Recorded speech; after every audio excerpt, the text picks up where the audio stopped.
Good evening दोस्तों, मैं ललन कांत आप सभी को अपने YouTube चैनल आस्था जी रिसर्च सेंटर में स्वागत करता हूं। दोस्तों, जैसा कि मैं हर क्लास में कहता हूं और आज भी कहूंगा कि इन दिनों हम लोग भूगोल पढ़ रहे हैं। भूगोल में दोस्तों विश्व भूगोल से हमने प्रारंभ किया हुआ है और विश्व भूगोल को लगभग 12 या 13 अध्याय अब तक हम लोग पढ़ चुके हैं। दोस्तों, इस बीच में CMC बेंगलोर चला गया था। ये साउथ इंडिया में एक बहुत बड़ा हॉस्पिटल है अपने पुत्र का इलाज कराने के लिए, इसलिए 8-10 दिन तक हम वीडियो पोस्ट नहीं कर पा रहे थे। अब मैं प्रत्येक दिन एक वीडियो पोस्ट करूंगा और विश्व भूगोल जो है लगभग 15 दिन में खत्म कर देंगे। उसके बाद हम लोग भारतीय भूगोल में आएंगे। दोस्तों, आइए बिना कोई समय नष्ट किए शुरुआत करते हैं।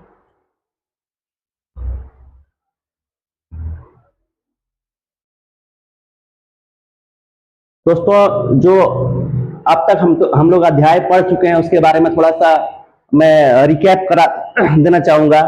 पहला अध्याय दोस्तों हम लोग ब्रह्मांड पढ़े थे, उसका 2 लेक्चर था। दूसरा अध्याय दोस्तों सौर मंडल था, इसकी भी 2 अध्याय थी। तीसरी अध्याय पृथ्वी की गतियां थी। चौथी अध्याय सूर्य ताप के आधार पर दिन और रात का बड़ा छोटा होना था। 5वीं अध्याय भारतीय मानचित्र का विस्तृत अध्ययन था, इसका 2 लेक्चर हम YouTube पर पोस्ट किए हुए हैं। 6ठी अध्याय अक्षांश एवं देशांतर तथा अंतरराष्ट्रीय मानक रेखा और समय का निर्धारण, इसका भी 2 लेक्चर है दोस्तों। 7वीं अध्याय उपसौर अपसौर उपभू अपभू तथा पृथ्वी पर दिन और रात का बड़ा छोटा होना, ये 7वीं अध्याय है दोस्तों। 8वीं अध्याय पृथ्वी की उत्पत्ति से संबंधित संकल्पनाएं थी। 9वीं अध्याय दोस्तों पृथ्वी का भूगर्भिक इतिहास था। 10वीं अध्याय पृथ्वी की आंतरिक संरचना थी। 11वीं अध्याय चट्टान के बारे में हम लोग पढ़े। और 12वीं अध्याय जो हम लोग पढ़ रहे हैं इसका नाम है अंतर्जात बल और बहिर्जात बल। दोस्तों, अंतर्जात बल या बहिर्जात बल जो है इसको 3 लेक्चर में हम लोग पूरा करेंगे। 1 लेक्चर हम ले चुके हैं जिसका वीडियो YouTube पर उपलब्ध है। आज दूसरा लेक्चर हम ले रहे हैं। तो अंतर्जात बल दोस्तों जो पृथ्वी के अंदर लगने वाले जो बल होते हैं, जैसे भूकंप हो गया, भूस्खलन हो गया, आदि बल को हम लोग अंतर्जात बल कहते हैं। और बहिर्जात बल जो अंतर्जात बल द्वारा उत्पन्न जो पृथ्वी पर से पहाड़ पत्थर जो उत्पन्न होते हैं उस विषमताओं को कम करती है, जैसे हवा हो गया, अपर्दन हो गया, निक्षेपण हो गया आदि, ये सब बहिर्जात बल के अंतर्गत आते हैं। अंतर्जात बल 2 प्रकार के होते हैं दोस्तों, आकस्मिक बल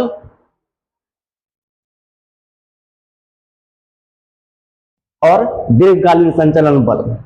फिर आकस्मिक बल के बारे में हम लोग पढ़ चुके हैं। अब दीर्घकालीन संचलन बल या पटल विरूपण बल के बारे में पढ़ेंगे। पटल विरूपण बल 2 प्रकार के बलों में विभाजित किया गया है। पहला है महाद्वीपीय निर्माणकारी बल, दूसरा है पर्वत निर्माणकारी बल। फिर महाद्वीपीय निर्माणकारी बल को 2 भागों में बांटा गया है, ऊपरी मुखी बल और दूसरा है अधोमुखी बल। फिर पर्वत निर्माणकारी बल को दोस्तों 2 भागों में बांटा गया है, पहला है तनाव बल, दूसरा है संपीड़न बल। तनाव बल को फिर 3 प्रकार के होते हैं। तनाव बल से 3 प्रकार की प्रक्रियाएं देखने को मिलती है, भ्रंशन, चटकन और दरार। और संपीड़न बल के अंतर्गत 2 प्रकार की प्रक्रियाएं देखने को मिलती है, वलित पर्वत इससे उत्पन्न होते हैं और संवलन, मतलब ये वलित पर्वत का ही एक भाग है। तो अब तक दोस्तों हम लोग ये दूसरा अध्याय जो है अंतर्जात बल या बहिर्जात बल का पहला लेक्चर था जो दोस्तों अभी तक हम लोग अंतर्जात बल के बारे में पढ़ रहे हैं। ये दूसरा लेक्चर भी अंतर्जात बल के बारे में ही है। और तीसरा लेक्चर में दोस्तों हम लोग पूरा जो है एक्सोजेनेटिक फोर्स यानी कि बहिर्जात बल के बारे में पढ़ेंगे। अंतर्जात बल या अंतर्जात शक्तियां या अंतर्जात बल क्या होता है, देखिए दोस्तों पहले भी बता दिए थे और फिर एक बार बता देते हैं। भूगर्भ में अदृश्य रूप से क्रियाशील बल को अंतर्जात बल कहा जाता है। भूगर्भ में दोस्तों अदृश्य भूगर्भ के अंदर जो शक्तियां कार्यरत होती है उसे हम लोग देख नहीं पाते हैं, इसलिए उसको अदृश्य, जो देखा नहीं जा सकता उसको अदृश्य कहते हैं। भूगर्भ में अदृश्य रूप से क्रियाशील बल को अंतर्जात बल कहा जाता है। अंतर्जात बल को निर्माणकारी बल भी कहा जाता है। अंतर्जात बल की उत्पत्ति पृथ्वी में पर्याप्त गहराई, तापमान और आंतरिक चट्टानों के प्रसार एवं संकुचन तथा रेडियोधर्मी तत्वों द्वारा ताप के विकिरण आदि से होती है। जो उत्पत्ति जो होती है दोस्तों अंतर्जात बल की उत्पत्ति वो इस प्रकार होती है कि पर्याप्त गहराई पर तापमान, आंतरिक चट्टानों का प्रसार एवं सिकुड़न की प्रसार, फैलना और सिकुड़ना जो होता है आंतरिक चट्टानों का, फिर रेडियोधर्मी तत्वों द्वारा ताप विकिरण के कारण उत्पन्न होता है। संभवतः भूगर्भ का उच्च तापमान ही भूपटल पर उत्पन्न होने वाले विभिन्न परिवर्तनों के लिए उत्तरदायी होते हैं। संभवतः जो है दोस्तों तापमान ही भूगर्भ के अंतर्गत का जो तापमान होता है वही भूगर्भ पर उत्पन्न करने वाले विभिन्न प्रक्रियाओं के लिए उत्तरदायी होते हैं। भूगर्भिक शक्तियों को विवर्तनिक शक्तियां भी कहा जाता है। दोस्तों ये बहुत ही इंपॉर्टेंट वाक्य है। भूगर्भिक शक्तियों को हम लोग विवर्तनिक शक्तियां भी कहते हैं। पहला था दोस्तों पर्वत निर्माणकारी बल। जब अंतर्जात बल के कारण महाद्वीपीय भागों का उत्थान, निर्गमन या निमज्जन की प्रक्रियाएं होती है तब लगने वाले बल को महाद्वीपीय निर्माणकारी बल कहा जाता है। इसमें दोस्तों जब अंतर्जात बल के कारण महाद्वीप भागों के उत्थान मतलब उठना होता है दोस्तों, निर्गमन मतलब नीचे धंसना होता है दोस्तों, और निमज्जन मतलब जब महाद्वीपीय भाग महासागरों में मिलते हैं लेकिन पानी में चला जाता है उसको निमज्जन कहते हैं।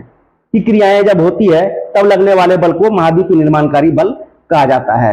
जब महाद्वीपीय भाग या उसका कोई क्षेत्र अपनी सतह से ऊपर उठता है तब उस पर लगने वाले बल को ऊपरी मुखी बल कहा जाता है तथा ऊपर उठने वाले भाग को उभार कहा जाता है।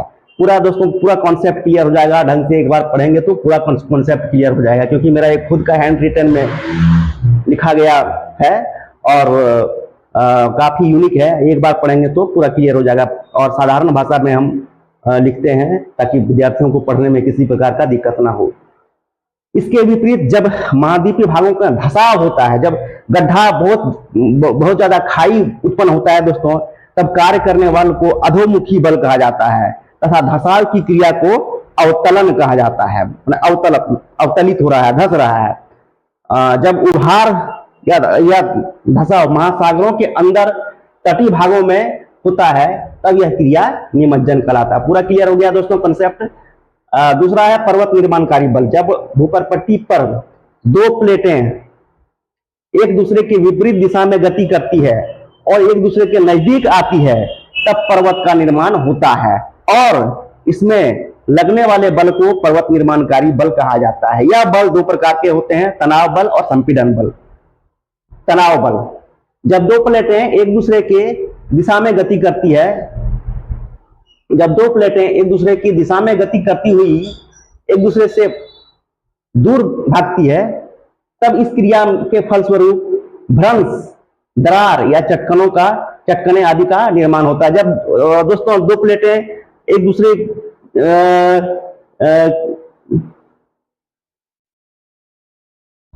जब दो प्लेटें एक दूसरे की दिशा में गति करती हुई एक दूसरे से दूर भागती है दोस्तों, जब दूर भागती है तब इसके फलस्वरूप क्या होता है, फट जाता है, भूपरपट्टी फट जाता है और भ्रंश यानी कि भ्रंश घाटी में यानी कि दरार और चटकने यानी कि दरार, ये एक ही प्रकार का सब वर्ड को सूचित करता है। भ्रंश, दरार और चटकने आदि की क्रिया का निर्माण होता है तथा इस क्रिया में लगने वाले बल को तनाव बल कहा जाता है। तनाव मतलब खिंचाव होता है दोस्तों। और संपीड़न मतलब जो होता है कि जैसे एक स्प्रिंग को जैसे दबाते हैं तो उसको संपीड़न बल कहते हैं।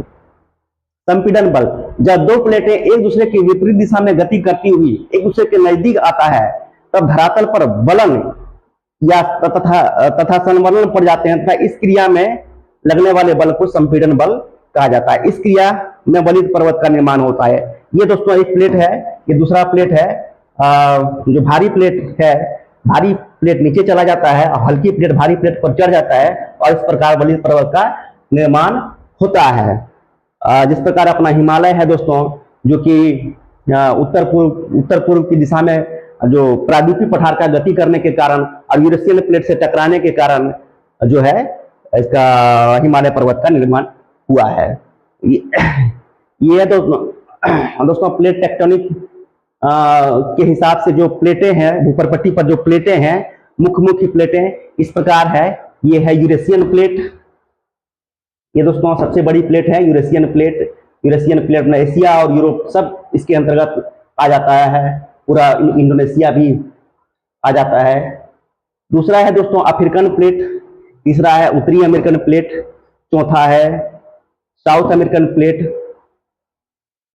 पांचवा है पैसिफिक प्लेट, छठा है इंडो ऑस्ट्रेलियन प्लेट, सातवां है अंटार्कटिक प्लेट। ये 7 बड़े प्लेट हैं। उसके अतिरिक्त कुछ छोटे प्लेट भी हैं, जैसे हवाली हॉट स्पॉट। ये हॉट स्पॉट भी क्षेत्र है, सघन जैव विविधता वाला विविध प्रकार के जीव जहां पाए जाते हैं, ये हवाली हॉट स्पॉट क्षेत्र है। एक और ये है जॉन डी फूका प्लेट है, छोटी छोटी प्लेटें हैं। Cocos plate, Nazca plate, Scotia plate, Iceland hotspot क्षेत्र, ये आइसलैंड हॉटस्पॉट क्षेत्र है। ये है फिजी प्लेट, ये है फिलिपाइन प्लेट, फिलीपींस इसके अंतर्गत आता है। तो इस प्रकार भूपरपट्टी पर जो भूपरपट्टी है दोस्तों, ये कई छोटे या बड़े प्लेटों में बटा हुआ है, जिसमें 7 या 8 बड़े प्लेट आते हैं और कई हजारों छोटे छोटे प्लेट आते हैं। इसमें से मुख्य प्लेटों के बारे में इसमें दर्शाया गया है। ये सभी प्लेटें दुर्बलता मंडल के ऊपर तैर रही है। कुछ प्लेटें एक दूसरे के नजदीक आ रही है तो कुछ प्लेटें एक दूसरे के दूर जाती है। जब 2 प्लेटें एक दूसरे से दूर जाती है तो वहां फट जाता है उससे, और उन दरारों में भीतर से मैग्मा निकलता है और दरार को भरता है, जिससे काली मिट्टी का निर्माण होता है। अब जब 2 प्लेटें एक दूसरे की दिशा में गति करती हुई एक दूसरे के नजदीक आती है तो इससे वलित पर्वत, जैसे हिमालय जैसी वलित पर्वत का निर्माण होता है। ये कुछ और है दोस्तों, ये पूरा जो है पैसिफिक प्लेट को इंडिकेट करता है, प्लेट का ही इसमें दिखाया गया है। तो ये था दोस्तों आज का क्लास, जिसमें हम लोग अंतर्जात बल के बारे में पूरी तरह से बहुत अच्छे से कवर किए। उम्मीद करते हैं कि अंतर्जात बल आप लोगों को बहुत अच्छे से समझ में आ गया होगा। दोस्तों इसके बाद हम लोग बहिर्जात बल के बारे में पढ़ेंगे। बहिर्जात बल वह बल होता है जो अंतर्जात बल द्वारा उत्पन्न की गई विषमताओं को कम करता है। इसके अंतर्गत अपरदन, निक्षेपण, पवन, ये सब आ जाएंगे, जो कि हजारों सालों तक चलने के कारण अंतर्जात बल द्वारा उत्पन्न जो विषमताएं होती है उसको समतल बनाने का काम करता है। दोस्तों भूगोल को लगभग और हम लोग 15 दिन तक पढ़ेंगे। उसके बाद ये विश्व भूगोल को दोस्तों 15 दिन तक पढ़ेंगे। उसके बाद विश्व भूगोल समाप्त हो जाएगा, फिर हम लोग भारतीय भूगोल में आ जाएंगे। दोस्तों वीडियो कैसा लगा शेयर कीजिएगा, सब्सक्राइब कीजिएगा, कमेंट कीजिएगा और दूसरे भी दोस्तों से सब्सक्राइब करवाइए, ताकि ये हमारा आस्था जीएस रिसर्च सेंटर का जो इनोवेटिव है फ्री जीएस क्लास जो दे रहे हैं, वो ज़्यादा से ज़्यादा गरीब बच्चों को उसका लाभ मिल सके। यही हमारा जो है भगवान से भी हम कामना करते हैं। तो इसी के साथ जो आज का क्लास है इसकी समाप्ति का मैं घोषणा करता हूँ। अगले कल क्लास में बहिर्जात बल में हम लोग मिलेंगे। Good evening again.